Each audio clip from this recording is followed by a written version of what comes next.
ခုတင်ဆက်ပေးမယ့်အကြောင်းလေးကတော့အလားမယ်ပြိုင်ပွဲမှာမြန်မာနိုင်ငံရဲ့မေဒီလာရှင်ဝတ်စုံနဲ့ပြိုင်ခဲ့လို့လူပြောများနေတဲ့ထိုင်းလာမယ်ပြိုင်ပွဲအကြောင်းကိုတင်ဆက်ပေးသွားမှာပဲဖြစ်ပါတယ်ရှင်။မင်္ဂလာပါပရိသတ်ကြီးဒီကနေ့ကတော့ Facebook ပေါ်မှာမြန်မာပရိသတ်တွေကြားမှာအတော်လေးကိုကြရရိုက်ခတ်နေပြီးညီရသူတိုင်းစိတ်မချမ်းမြေ့စေရတဲ့ကိစ္စတစ်ခုကိုဆွေးနွေးတင်ပြသွားမှာပဲဖြစ်ပါတယ်ရှင်။ပုံမှန်အားဖြင့်အလားမယ်ပြိုင်ပွဲတွေမှာ National Court တော့နိုင်ငံကိုစားပြုဝတ်စုံတင်ဆက်မှုတွေဟာအဲ့ဒီနိုင်ငံရဲ့ဂုဏ်ယူစရာယဉ်ကျေးမှုကိုဖော်ထုတ်ပြသလေးလည်းရှိပါတယ်။ဒါပေမဲ့လက်တော်မှာထိုင်းနိုင်ငံမှာကျင်းပပြုလုပ်ခဲ့တဲ့ Miss ACDC 2025 ဆိုတဲ့ Traveler အလားမယ်ပြိုင်ပွဲကြီးမှာတော့ဒီအချက်တွေနဲ့လုံးဝဆက်ကျင်မဲ့အဖြစ်အပျက်တစ်ခုကိုဖြစ်သွားခဲ့တာလည်းဖြစ်ပါတယ်။ပြိုင်ပွဲဝင်တွေရဲ့တည်ဆက်မှုဟာဟာသားဘက်ကိုသွားတယ်ဆိုပေမဲ့ဒီတစ်ခါတော့မြန်မာတို့ရဲ့ဘာသာရေးနဲ့ရည်ကျဲမှုကိုထိပါလာတဲ့အထိစီးကြော်သွားခဲ့တာလည်းဖြစ်ပါတယ်။အထူးသဖြင့်ပြည်သက်တွေသိမခံနိုင်ဖြစ်ကြတာကတော့မြန်မာမယ်တီလာရှင်ဝတ်စုံကိုဝတ်ဆင်ပြီးရှင်ပြိုင်ခဲ့တဲ့အပိုင်းမှာပဲအဲ့ဒီပြိုင်ပွဲကတော့ပန်းရောင်မယ်တီလာရှင်ဝတ်စုံကိုဝတ်ဆင်ထားရုံနဲ့မကပါဘူး။နောက်ကမှပါဖျားစာရွတ်ဖတ်ပူဇော်သံတွေကိုဖွင့်ပြီး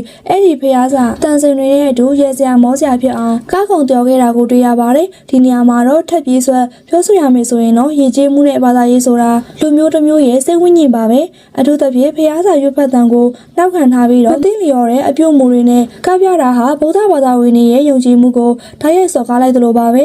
ထိုင်းနိုင်ငံကိုယ်တိုင်ကလည်းဗုဒ္ဓဘာသာဝင်ထွန်းကားတဲ့နိုင်ငံဖြစ်တာမို့ဒီလိုမျိုးကိစ္စမျိုးကိုပို့ပြီးတော့ဆင်ခြင်သင့်ပါတယ်။ဖန်တီးမှုလွတ်လပ်ခွင့်ဆိုတာရှိသေးပေမဲ့တပားသူရဲ့တန်ဖိုးထားမှုကိုထိခိုက်စေတဲ့အဆင့်ကိုမရောက်သင့်ပါဘူး။ဒါကရဲစရာမဟုတ်ပါဘူးရှင်။နားစရာပါ။ဒါကြောင့်ပွဲစီစဉ်သူတွေအနေနဲ့ဒီကိစ္စကိုတမန်ငါဆိုင်ကမထားဘဲနဲ့တောင်းပန်မှုပြုလုပ်မှသာနိုင်ငံရဲ့ပြည်သူတွေကြားကဖူးချစ်ကြတွေပြပြောက်စီမှာပဲဖြစ်ပါတယ်။မြန်မာလူဖွဲ့စည်းနဲ့ဗုဒ္ဓဘာသာဝင်ကျေးမှုမှာဆရာလေးလို့ခေါ်တဲ့သီလရှင်တွေဟာသာသနာ့အပါဝင်သူတော်ကောင်းတွေလည်းဖြစ်ပါတယ်။လောကီအာယုံကံမကုံတွေကိုစွန့်ထားပြီးတရားသမားကျင့်သူတွေအဖြစ်ကျမတို့ကယူသည်လေးစားကြရပါတယ်။ဒီလိုမုံမြတ်တဲ့ဝတ်စုံကိုပြောင်းပွဲတစ်ခုမှာ fancy အတွက်အပြောင်ပြောက်ဝတ်စုံလို့သဘောကျပြီးဟာသားလောက်စရာဖြစ်စီအဖြစ်အသုံးချနေတာကတော့အတော်လေးကိုရိုင်းစားရရောက်ပါတယ်။ဒါတင်မကသေးပါဘူးဒီပြိုင်ပွဲဝင်တွေဟာမာလီကာတန်စာဝတ်စုံကိုလည်းပုံပြက်ပန်းပြက်ဝတ်ဆင်ပြီးတော့တယောက်ခဲ့ပါသေးတယ်။နန်းစင်ဝတ်စုံဆိုတာဂုံတိတ်ခါကြီးမားတဲ့အရာဖြစ်ပေမဲ့သူတို့ရဲ့တင်ဆက်မှုကတော့တန်မိုးထားမှုလုံးဝမတွေ့ရပဲလောင်ပြောင်ပြောသလိုမျိုးဖြစ်ကစိတ်မကောင်းစရာပါပဲ။အိမ်ကြီးချင်းနိုင်ငံမလို့ယဉ်ကျေးမှုဖလှယ်တာဆိုပေမဲ့